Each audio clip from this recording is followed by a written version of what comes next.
Hey everyone, welcome to Lodcast. This episode's title name is Tribunal. I am Scribe. We're also here with Koyo and Big E. Last week we talked about the Elder Scrolls canon-esque and stuff. Which stuff is canon, which stuff is not. Lady of Scrolls was on as a special guest. And let's introduce Big E. Hello. I had to leave early last time because of work. But no, this been doing pretty well. Week is pretty exhausting. I had finals, so I finally got done with that, and like 55 gigabytes worth of data to edit because the day's gone, which is fun. Oh yeah. So yeah, my week was it's kind of crazy. Like I had a bunch of tests like right before, like a week ago, and now it's headed towards finals week, and like this is the calm before the storm, and everything's just kind of catching up to me. Yeah, I feel that. Just had the finals. had to get through all that. That was a bit brutal. And speaking of which, since this is like a kind of special podcast, so I'll kind of explain it a bit to you guys.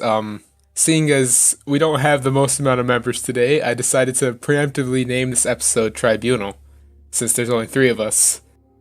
And yeah, that's pretty much it. It's until the sill. Screw you guys. How was your week, Scribe? How was your last 3 weeks, seeing as you've been on here for a long time? Just busy. Work, more work, and more work after that. Helping my dad out with some stuff. Spraying and helping him renovate some stuff to throw it in the dumpster. He rented one of them things and did that. Other than that, I watched movies. I seen Endgame. I watched Game of Thrones. And speaking of which, this episode will have a lot of spoilers and stuff. I'll mark it on there. We'll actually have like a little section where I say, this is where the spoilers start and all that. So that's just a preemptive warning. It won't happen for a while, though. So without further ado, we can hop into our first bit, seeing as we don't have a guest. We're just gonna go straight into things on YouTube and news in general. Okay, so with that, we can hop into our first topic. The Epic Games store, or at least Epic Games recently, has been buying studios. I think they got Rocket League recently, like the studio that made Rocket League. I don't know what they're called. And that's pretty interesting. Like, what are they going to do with this? Are they doing what Steam was doing a long time ago? Or are they just being assholes and stealing everything from everyone? I think they're trying to do more like an EA style. Now that they got money and they're owned by that Chinese company, so they can just flush money into Epic as much as they want. I think they're trying to build a bigger competitor to Activision and EA. Oh yeah, was it Tencent or some other company that gave them money? Yeah. So I know Microsoft's trying to do the same thing. That's why they bought Obsidian and all those other smaller companies. What do you think, Biggie? Seeing as you're much more into the games industry than I am. Well, I actually played a ridiculous amount of Rocket League back in my day. Like, there was a point I tried to play. There was a point I actually did play competitively. There was time, but I mean, it seems that more of a power move by Epic Games. I know there's a huge thing with Epic Games basically ransoming off exclusives to Steam and money from that, and they virtually got this new company funding them. I think they're trying to become a rival to not only the big game companies like Activision and EA, but they're also trying to rival Steam, and they kind of have that ability now because they are making a ridiculous amount of money. Yeah, see, my issue with that is like, how are they going to sell it? I know back in the day, Steam used to sell their platform using their games, and they didn't really exclusively do that, but they really did try and like put effort into their games. Like, is Epic trying to do the same thing where they're trying to get people to come to their platform with their exclusives? Because that'll be a lot like consoles, and I don't think, or at least me personally, the only reason I really came over to PC was for modding. But like, you come to like really like the things about the platform, like the openness, the ability to use pretty much anything you want on it. Like, I can get games from GOG and I can get games from Steam, and I can still play them on the same device. But then, and I don't have to worry about exclusives because, like, Steam pretty much has everything, and then GOG pretty much has everything, and then there's so many different marketplaces. There's like barely any exclusives. If they are, like, it's not as though they're selling points. But with Epic Games and getting massive studios, those exclusives are like the reason people go to them. Like, people really only go to them for Fortnite, and now Metro Exodus, and then whatever the last game they got, and whatever game that the studio that makes Rocket League is going to do next. The Psyonix makes Rocket League. Yeah, and, Psyonix. I think it's more of they're trying to build a reputation, I guess, among companies, and if people see that Rocket League are now joining this new pool, Metro Exodus, even though Metro Exodus wasn't received too well, but still a pretty well-known franchise. I didn't hear about the other game separate from those that got purchased out, but I mean, I think it's them trying to build a library at this point, and now that they're acquiring these game companies, they're going to continue to pump out new games, obviously, for them to challenge everybody in a sense. It's an upcoming company, I would say, maybe. Oh yeah, the game was it was Borderlands 3 that they also got. They have Borderlands, so isn't that like Jackbox? No, it's something I can't think what it's called. Something box. Gearbox or something. Gearbox. Which is interesting enough because I'm pretty sure Gearbox was supposed to be safe, but I'm pretty sure Gearbox was an exclusive for a long time. So I mean, that's a little scary because I'm pretty sure they made Gearbox Software made it, and it's published by 2K Games. Yeah, but I'm pretty sure I'm talking about the same company. Well, I have a huge problem with it being it's like Netflix and Hulu. It's all about who has the exclusive rights, and I really hate that because it's not creating any kind of competition between anything. Like, I want to be able to use a store that is more like whichever one I feel fits me better as a customer. Like, if I like the Epic Store better, I'll go use Epic Store. I actually don't mind the Discord store at all, but I prefer Steam. It's because of the flu. It's because I'm used to it. But Steam has its problems, and Epic is offering a more alternative way to buy games. But I just wish they would make it not exclusives to Epic. Now that we've kind of come to a bit of a consensus about everything, we've kind of covered every topic. Let's move on to something that is just as disappointing: the Sonic the Hedgehog movie trailer. Oh my gosh! As a Sonic fan, as a huge I love the Sonic games. I even like the Xbox 360 one. You can laugh at me all you want. I liked it. All right. That trailer. Sonic 06 is not a bad game. I know it's not. 06 Sonic. It was a good attempt. It was a bad attempt at a great idea, making it like a 3D Mario World game. All right. Yeah. But that movie trailer, that gave me nightmares. Yes, human teeth. Did you see? But I will give the director this though. This is the first time I've seen a director not crap on the fans that criticized it. You know what I mean?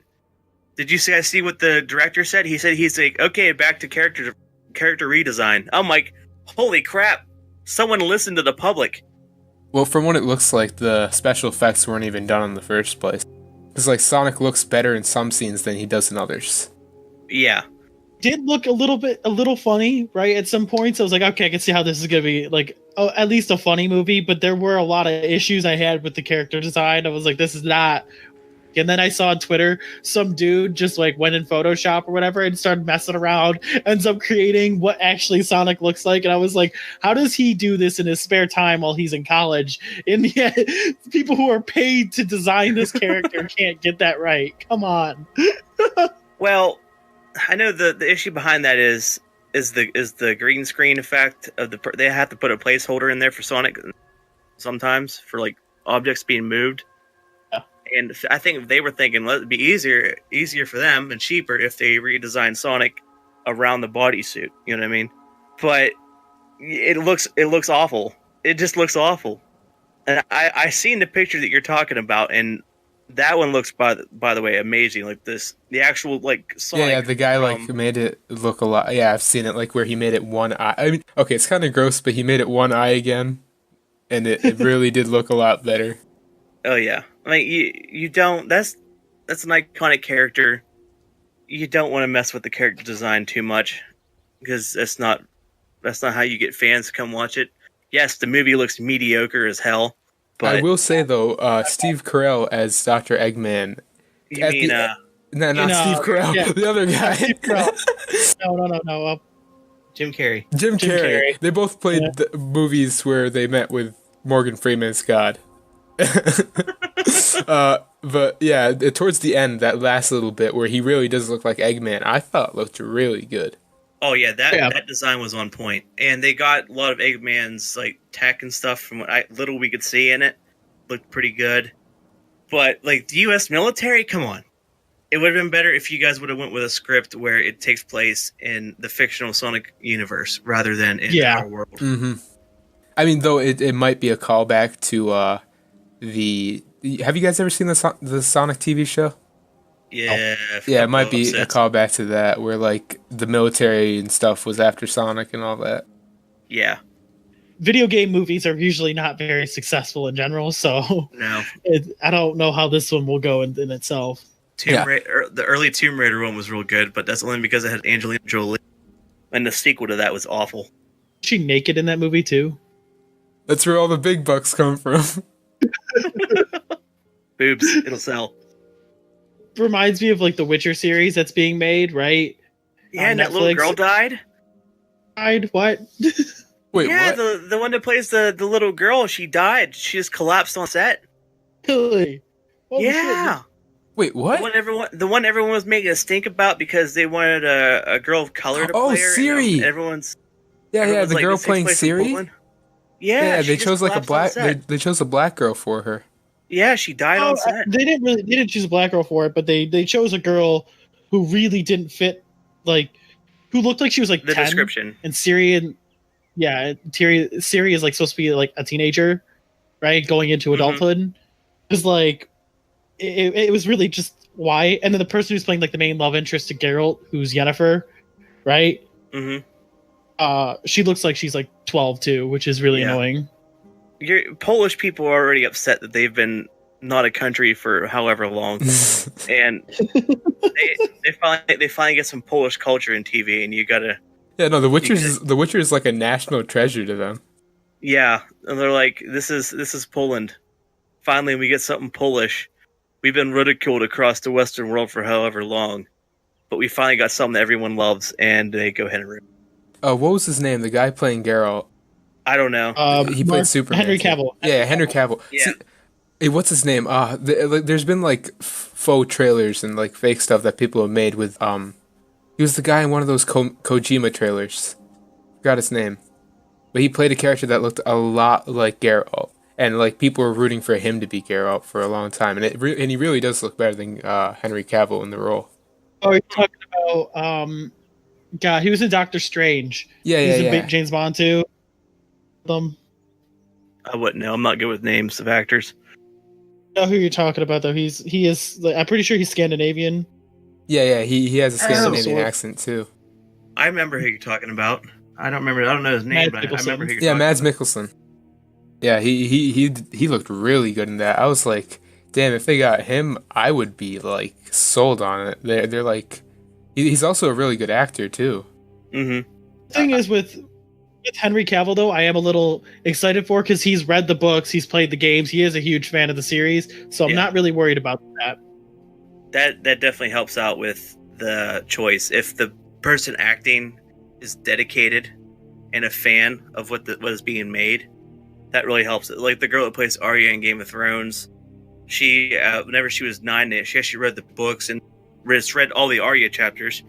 Found out she was left-handed in the books, and she trained all her sword fighting left-handed, and no one knew she was actually right-handed. like the actual actress is right-handed, but she trained everything left-handed for the role to be that dedicated to the role. I mean, I going back to Sonic, I guess. I mean, it seems like Jim Carrey really is. Oh yeah, he's into this. Track. But yeah, it seems like he really is into it. I'm glad about that. I don't actually know how much he knows about it. From what I hear, he's a really big jerk on sets, but I'd rather not attribute the art to the artist unless it's absolutely necessary. I mean, I feel like if he's gonna be the best for the job, let him do it. I mean, there's a lot of people who are really bad to work with on set, I'm sure. But I mean, if he's best for the job, then there you go. Then let it happen. Yeah, I agree with that. I mean, I guess, yeah. Okay, so our next topic is Facebook banning right-wing pages. Scribe, you want to take it away? Yeah, Facebook came out and said with an article saying they banned a lot of right-wing, far-right people is what they claimed. But meanwhile, they really just banned several legitimately crazy people from Facebook. At least most of them, in my opinion. But my issue with it is that they told the news media that they were only banning right-wing people before they banned it. And they never told the people that they were banning that they were going to get banned or in what rules they broke. That's not something. Come on. That's not how you have a platform. Yes, I've seen people champion it on Facebook and stuff, but I mean, come on. It was because you don't agree with people? Why would you ban them? You're just supposed to keep on walking past these people. It's like, wow, you're insane. Yeah, and there is a degree where that is censoring, and I mean, we live in a time though where getting your opinion out is something that everyone could do because of the internet, right? Mm-hmm. And should just suck it up because I mean, yeah, there's crazy people everywhere, and I think everyone is able to recognize there are crazy people everywhere. You know, I don't think certain people out is the right way to put things. Yeah, I don't think someone's gonna go onto a flat Earth page and start saying, "Damn, these people make a lot of sense." Of course, people do. No, there are some people who think that, and the scary part is there's celebrities who think that. Yeah, it's funny. Shaquille O'Neal is one of them, man. Oh my god! Yeah, yeah, I love that. I love that. Whenever he said, "Maybe the Earth isn't round," I'm like, "What?" What's his name? Gosh, he's a point guard. He used to play LeBron. Now he's on the Celtics. Kyrie Irving. Kyrie Irving is one of them too. Oh my god, it's ridiculous. Yeah, messing me up, man.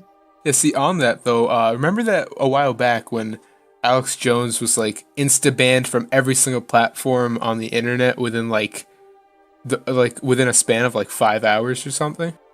It was like 2 days. Yeah, 2 days. Yeah, but like, sure, you can have whatever political opinions you want. I mean, actually, I don't want to get too heavy into politics, but yeah, I feel that freedom of speech is okay. They're private platforms. You really don't have freedom of speech on them, but there's extent to which it's just crowd pleasing for a majority that's really just a vocal minority. Like everyone knows that extreme right wingers are a minority, extreme left wingers are a minority. Most people, like in my political science course a while back, my professor was like showing us how, like, a map of the overall opinions, and blue was like it was like a picture map of the United States, and blue was if this certain county was Democrat or liberal in general, and red was if they're conservative or Republican.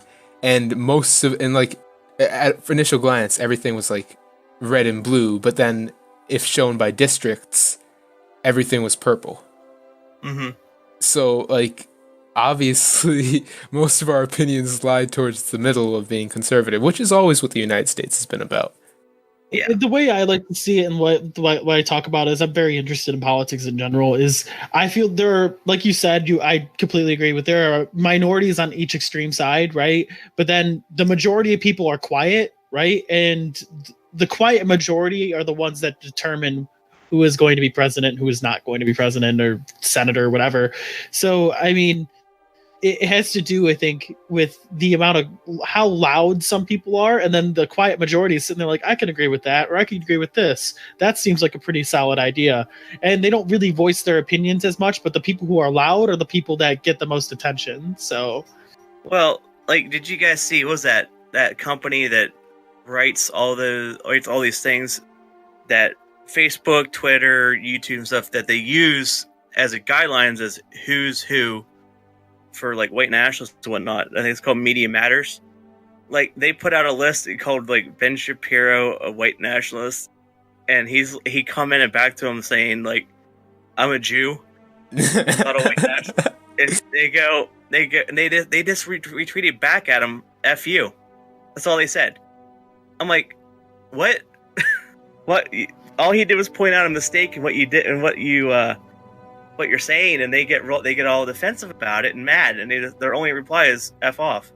I think as a whole, I guess we are stirring a little bit too much of this, but I think as a whole, we have lost the ability as a country and as a people to have a decent conversation about. It gets so heated and so angry now that I think we've lost the ability to have a mutual, like a debate, and then having the ability to shake hands afterwards and, go the other way. And, my buddy and I, let's just say we're both polar opposites in what we believe in terms of politics, right? And we are best friends, and we have debates all the time. We have arguments all the time. So and yet we still are able to settle things down. We love hanging out with each other, love going out and like go to B-dubs with the boys and everything, and we love playing video games, and yet we're still able to have this mutual respect for one another and what we believe in that I don't think really exists anymore. We both respect the fact that we have our own beliefs, we have our own political beliefs, and yet we might not agree on a certain thing, yet we can still come together and be really good friends. And I think as a whole we've lost that. Yeah, I agree. Like, I've lost friends that they've blocked me on Facebook or Twitter or whatever, and they're just like, I don't like what you have to say. I'm like, dude, what? Come on. Yeah, that's like the most passive aggressive way of getting rid of friends. Yeah, I know. That is very what I'm mad about is that all this stuff is going into my video games. I just want to play a first-person shooter, dude. I just want to quest across Tamriel and not have to worry about what gender of the things that's going on here, or the color of their skin. Well, my bad. Races is actually a real thing in Elder Scrolls, but that's a whole different situation.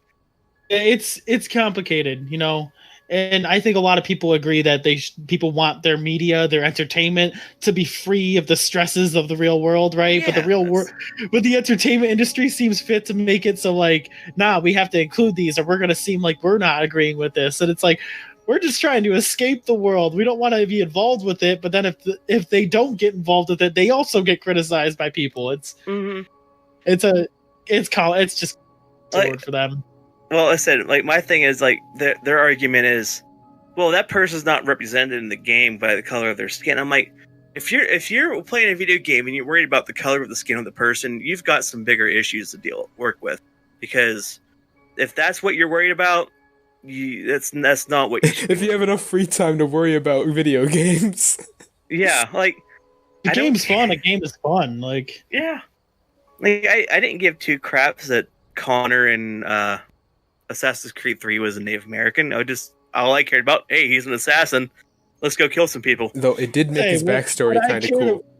What I cared about was that his voice actor was the most bland human being in the world. Yeah, that's what I cared about.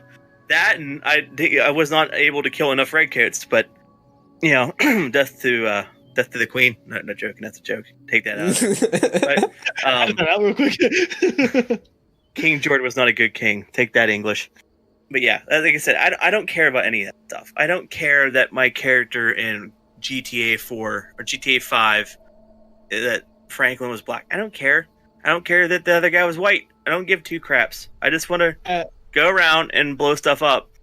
One thing I do is I want to become an author, right? And I'm writing a book. I don't specifically list what color skin somebody is, because I want people to imagine these characters as however they picture it.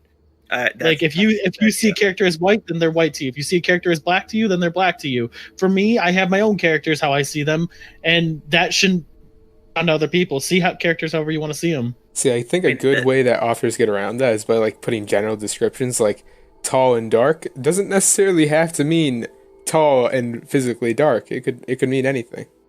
I purposely leave it out because I want people to imagine them for themselves. Well, that would be a good experiment to try out. That would be a really good experiment to try out. There's bound to be authors that have already done it.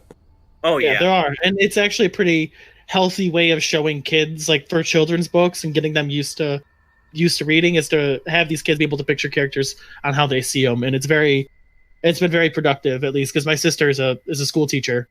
Well, it's like the remember the Aragon book series? Rest in peace, the movie. Yeah, not that. But the girl leader of the rebel forces, in my head, I always envisioned her as like a Middle Eastern kind of thing.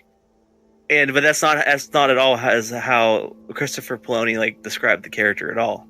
You know, even with like character descriptions, that's not how I see them in my head. You know, with a name like that name to me seemed very Middle Eastern, like type of name. So I put that better to convey those things with the names of the people and how they talk. That gives you a better image of how that person looks in the reader's mind. Okay, so with that, I think that we've kind of scrubbed to the bottom of the barrel, whatever the expression is.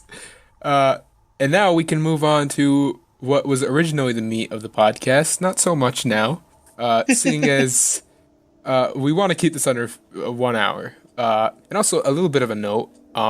This podcast is attempting to move towards more of a wider audience. We're going to shorten down lore sections. We might even include other games in the lore section. Without further ado, actually, Scribe, you want to introduce the first topic? Yes. The first topic of the lore discussion we're going to talk about is the Tribunal and their various actions throughout their lifetimes, such as, just the killing of the Neverine and the comet. Was that a comet or asteroid or whatever it is? Yeah, whatever Barad-dûr was or whatever it's called. Yeah, the brainwashing of the Dunmer people. Yeah, so since I did bring this topic up, and seeing as the episode name is going to be Tribunal, I thought it'd be perfect for us to talk about this. So what I wanted to talk about specifically in this is how influential the Tribunal really have been on Tamriel over however many eras they've been alive. Like, take for example the events of ESO. They set up, I think was it the Cold Harbor Pact or something like that? Where they got with like 9 of the Daedra and they made like a pact saying, "Oh, you guys can't invade Tamriel," and that's the reason why we don't actually have a lot of invasions of Tamriel. I think only Molag Bal broke that pact, or it might have been Maroon's Dagon later on. But if it was Maroon's Dagon, then the Tribunal couldn't do anything because by that point they were all dead. That would have been the Ebonheart Pact, by the way. Oh no, the Ebonheart Pact is different. I'm thinking about the pact they made with the Daedra. It was like yeah. And like the things they've done are all crazy. Like in the case of like the whole plot of Somerset and ESO, it's kind of a spoiler, but not really since it's been out for so long. The whole plot of it basically revolves around Sotha Sil almost being murdered by one of the 3 Daedra that had originally come together to take over Tamriel and reshape it to their form. And at the end of the Clockwork City DLC, which you save him, not only does it reveal to you the fact that he basically killed Nerevar, and it was like him and Vivek's burden, and Almalexi was kind of a bitch about it, and no one really likes her, even amongst the Tribunal. He also explains how, like, oh shit, we can see everything. I even have my own room in the Psijic Order. I pretty much am more powerful than everyone in the Psijic Order. And I see this event happening in the near future with my, like, future vision or whatever. And you gotta go over to Somerset and stop it. And, like, you do that, but... and, like, he even helps you out. So it's, like, not only could he see the fact that the entirety of Tamriel was gonna be destroyed and... well, not even Tamriel, seeing as, the Crystal Tower has the ability to go between universes or whatever they call them. I don't really know if we can say universes, but how the Crystal Tower can basically reshape the entirety of existence if you were able to access the Heart of Transparent Law. And like the fact that he knew that and he didn't stop it, does that mean that even like touching the heart of Lorcan, like, or bathing in its water, which is what the Tribunal does that mean like that they're more powerful than one of the Tower Stones? Does that mean like Lorcan's heart? Actually, a bit on that. God, I'm droning on, but Lorcan's. Is it Lorcan's heart a gem or one of the stones? Actually, that's what I was gonna say. The thing is that Lorcan's heart, if I remember correctly, was the original Tower Stone. It's like the first one that ever existed, and every single Tower Stone after that is like a copy of it. There was originally only two stones. Yeah, wasn't it used to power the Numidium though? Yeah, it was. It was. Like say for example the Orichalc Tower, or I forget the one on the island with the people. I forgot what it was called. Durrani Tower. Yeah, Durrani Tower. It's basically like it's basically a copy of Lorcan's heart. It was the first stone, but that one was the first stone. Yeah. But and like Lorcan's heart was ripped out of him as his body was thrown into the air, and his like heart was yeeted across Tamriel. And yeah, like I think the Durrani Tower and the Red Mountain were the first two towers. My issue with that is if Lorcan's heart is a stone, then every other of one of the gods' hearts are also technically a stone. Yeah. That's actually pretty interesting. Like if you rip their hearts out. Oh, actually, on that, Lorcan is kind of unique, seeing as he is the. I don't know how exact this is, but it's highly hinted that he's like the reincarnation of Nier, which is the in-between spirit between Sithis and Anu. Which would make sense. That would explain why his heart's so powerful. But that's the Tribunal. I just want to mention how like they knew all this stuff, and yet they never stopped it, meaning that heart is pretty powerful. Yeah, I don't think they can only absorb so much of the power from heart to use it. You know what I mean? Because they're descendants of the Elfine. Am I saying that right? At this point, Elfine. I either go with Elfine or Elnofe. I forget which one it is. Elnofe. We'll go with that one, Elnofe. And I think because their descendants are not as pure as the old, they cannot hold the same amount of power, and because the pact with the Daedra has something to do with it. That's just what I think. That's why they only had a limited amount of power. Because think about it, if they could have taken all the power of Lorcan's heart and used it to their own discretion, they could have just taken over Tamriel with, like, literally the snap. Could just Thanos snapped everything out of existence. Yeah. Yeah, like, the thing with that is, if such a little, if such a fraction of Lorcan's power is there, how exactly was he taken down by the gods? If the Tribunal are so powerful with just a fraction of it, like, what did the gods have to do to kill Lorcan on top of Adamantia? I mean, I think that has to do with the power of the other gods as well. I mean, I'm assuming that if Lorcan had so much, say he had these kinds of abilities, well, just imagine what the other gods had the capabilities of doing too. You know, I think it has to, and having all of them gang up on you, I think. Yeah, just curb stomp him on top of a tower.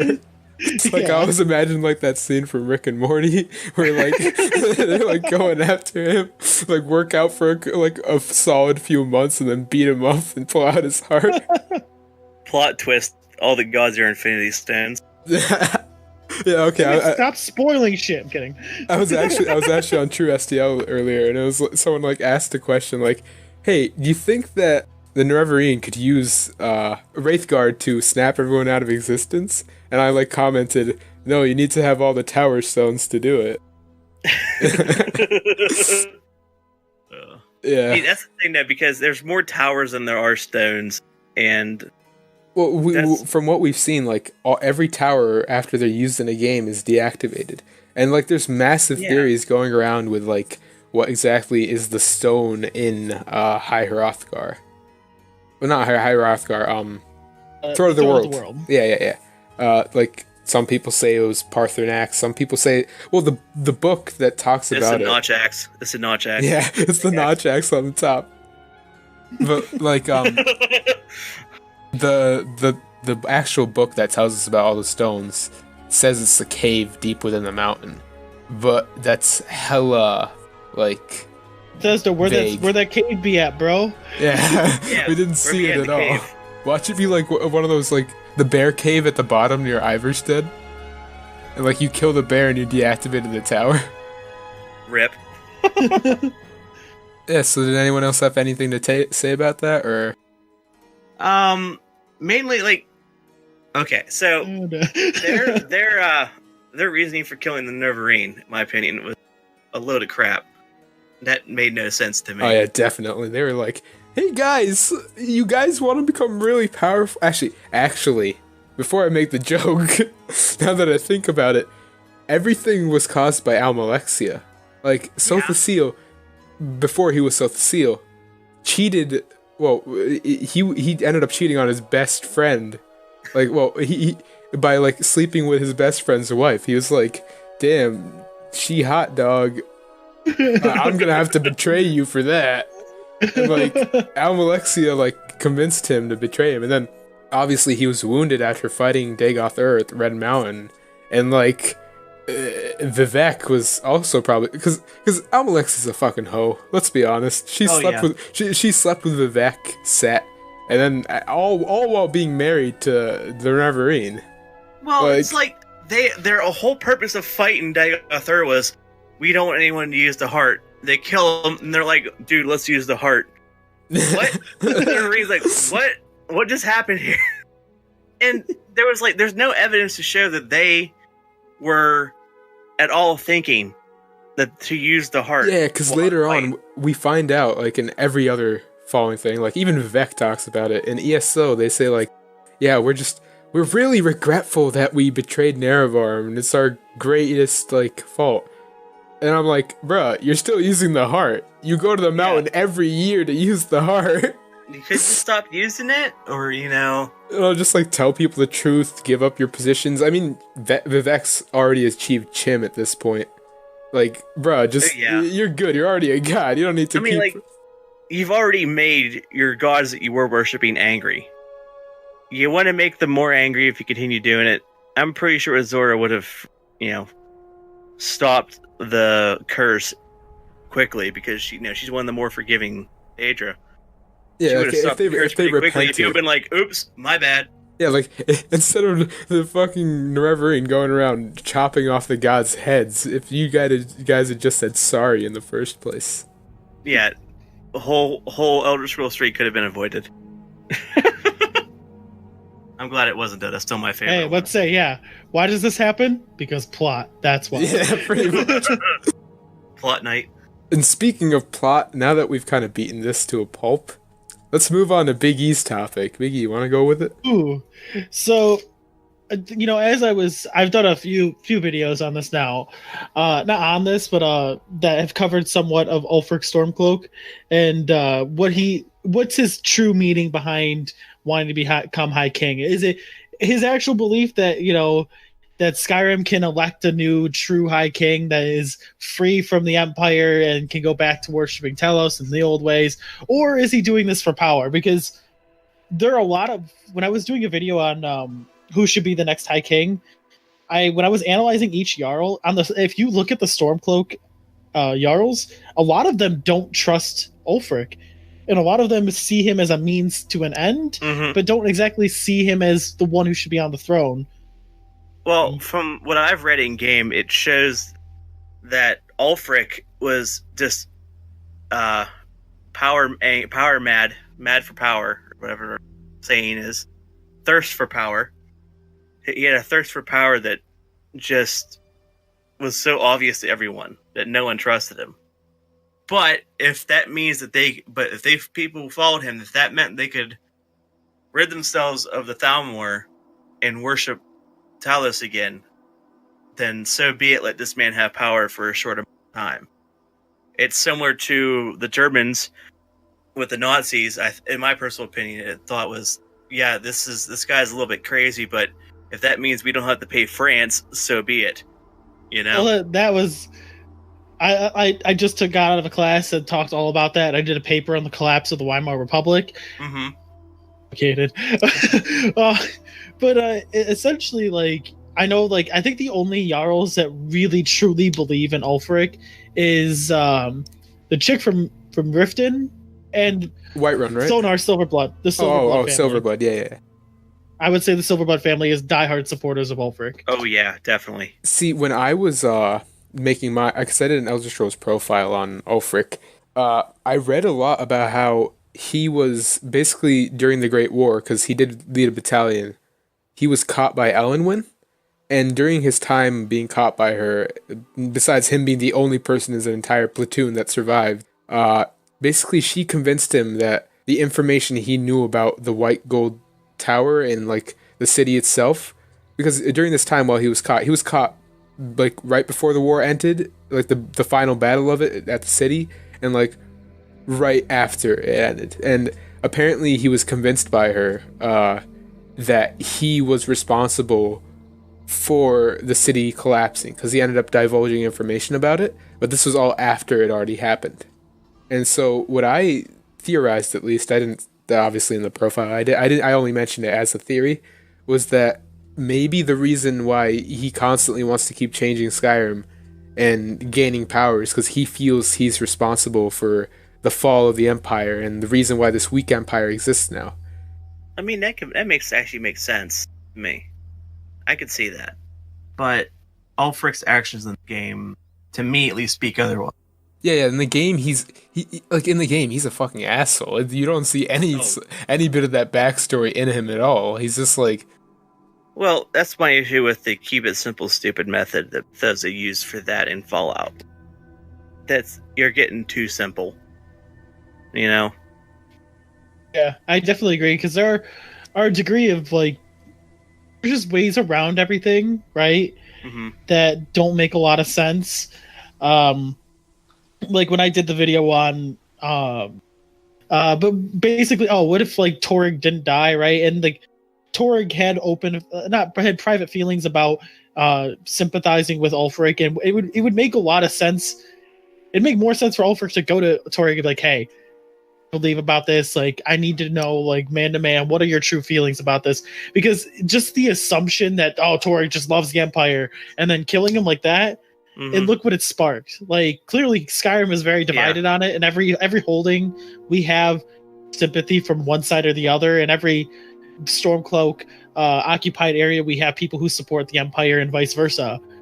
If they would have done it that way, it would have made a lot more logical sense for the Civil War storyline. Like the entire North is in revolt, and the Empire only has like a small stronghold, and you can go from there.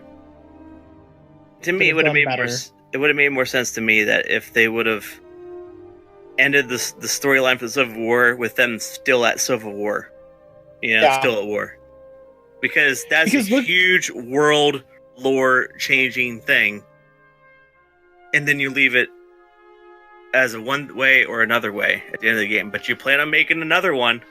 How are you going to plan on describing that in the next game? And one thing is too is like they clearly have the ability to make very emotional grappling stories, because those are the ones people remember. The Dark Brotherhood questline, the Thieves Guild questline, people really enjoy that. But you could tell which quests they really didn't put kind of like all their resources to, because the College of Winterhold questline's kind of falls flat, and so does the Civil War one. Like the companions to an extent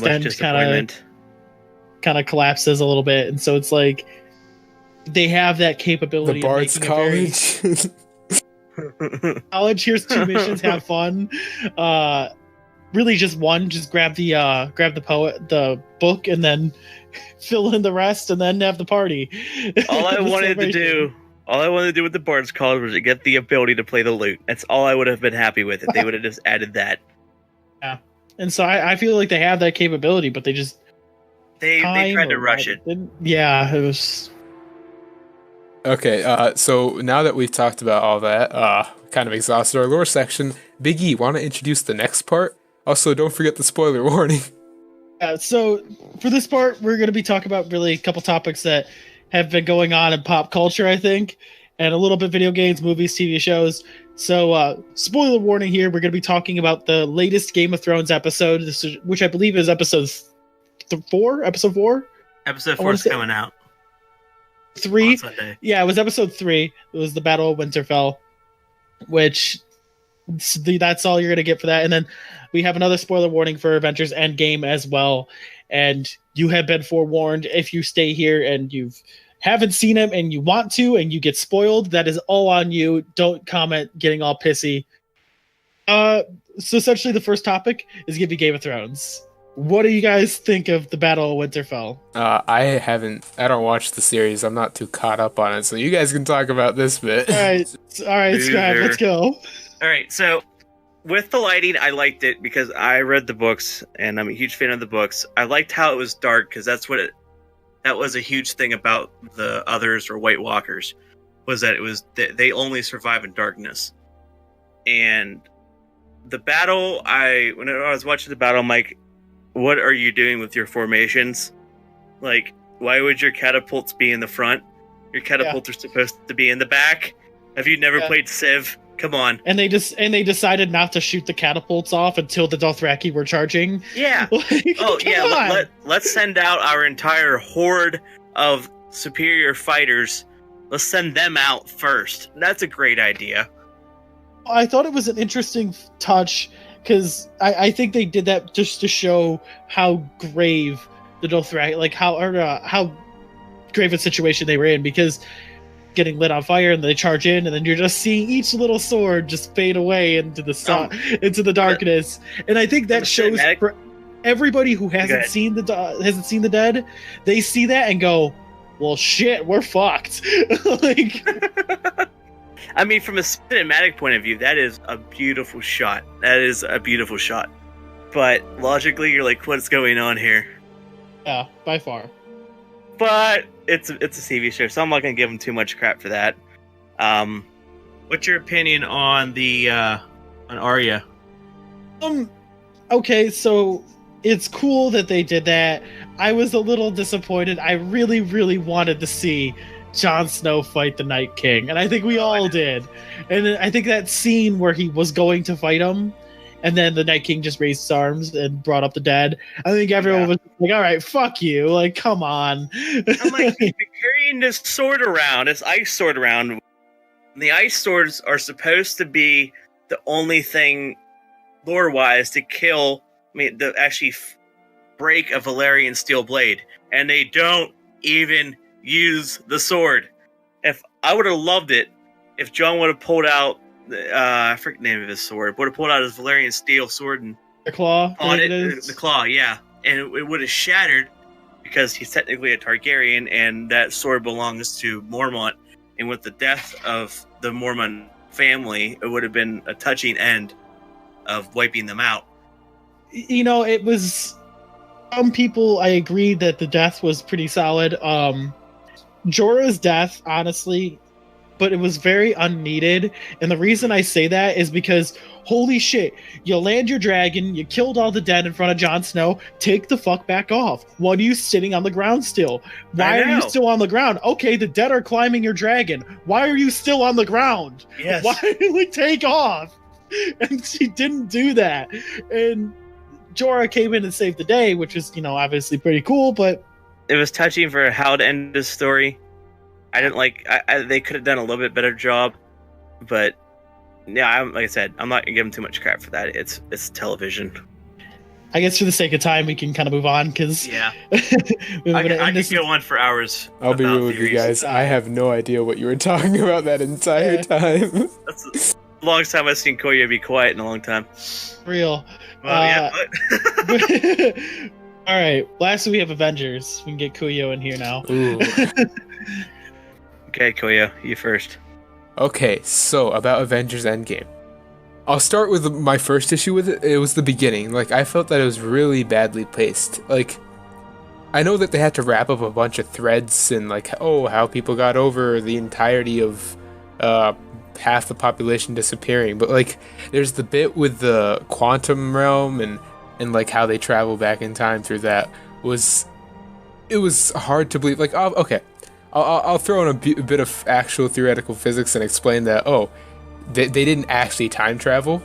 They went to another universe that was slightly in the past, which doesn't really make sense because as far as we understand it right now in the real world, physics in multiple universes, every universe is running at the same pace unless a micro universe is created by you traveling into the future, and not traveling to the future, but theoretically traveling to the past and changing something. But they didn't actually ever travel to the past because they used the quantum realm, which is meant to take you to another universe using strings. Yes. So the whole idea that like they can travel back in time through something that, because like up until now they've always said that everything about the Marvel movies is somewhat based in science. Like the whole thing with magic, that's actually based off I forget exactly what it was, but it was a type of way that we're learning how to manipulate light. And up until now, it's all made a lot of sense. But even for me, that took me for a bit of a spin, and I was like, okay, maybe it is strings.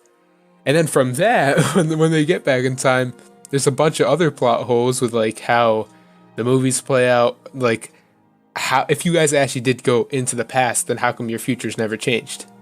Yeah, that makes sense.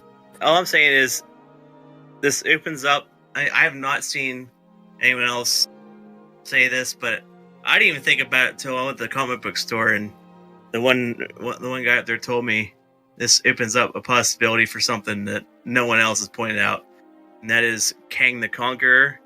He's a time traveling conqueror from like the year 3000 or something like that. And I'm like, whoa. Watch that be like the plot of Guardians of the Galaxy episode 3. Nope, that's going to be Adam Warlock.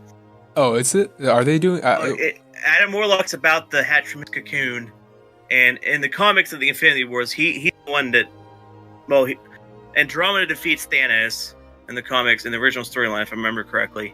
Andromeda kills him, she gets the gauntlet, and Warlock gets the gauntlet on because she gets mad with. Because Adam Warlock is Thanos' half brother, right? I don't remember. I don't know either. I can't remember that one. All I remember is that Warlock's the one that actually gets blessed by the Eternals and gets to keep it, because he actually takes a stone out and gets rid of that and makes a watch called the Infinity Watch. I know, original, but he's the one that gets all the stones eventually and becomes essentially a god. So I will say though that I was a little disappointed by Thor, because we had so much character development with Thor. Oh, I know. I'm glad he didn't die that. Well, first of all, the character development of Thor didn't make much sense to me, because I'm talking about Infinity War. We got so much character development from Infinity War. And then they just cut off his head.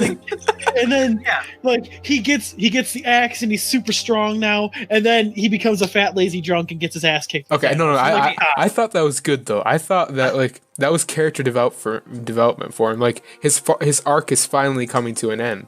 Like Chris Hemsworth just signed a deal for 2 movies, 2 more movies. And that's not. I think they're both gonna be Guardians movies too. I think there'll be one Guardians, and I've heard rumors of a Thor 4. Yeah, it's probably gonna be like a Thor 4.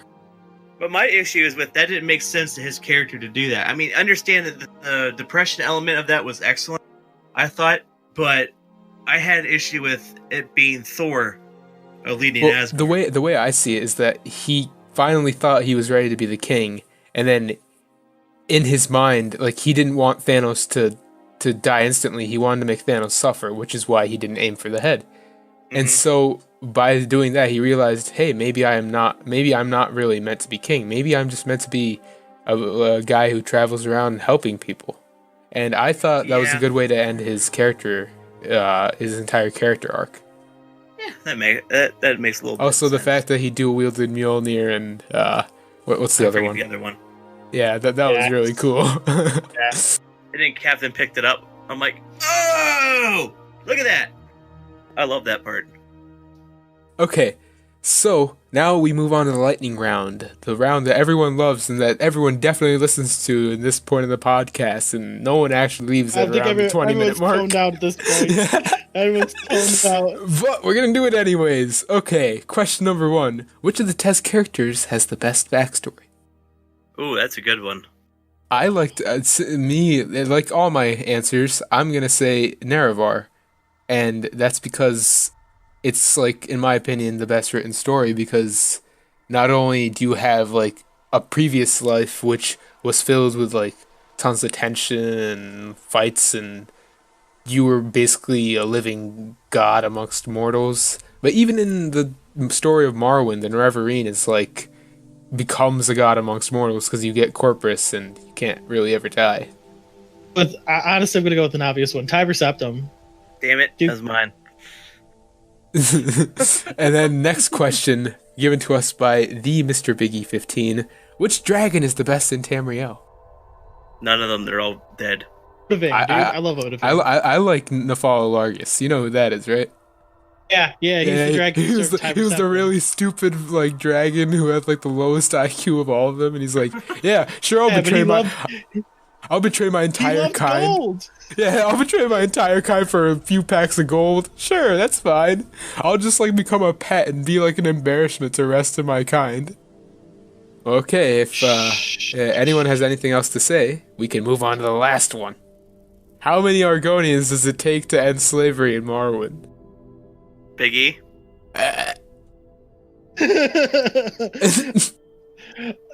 You want a real answer or a joke answer? Whatever you want to say.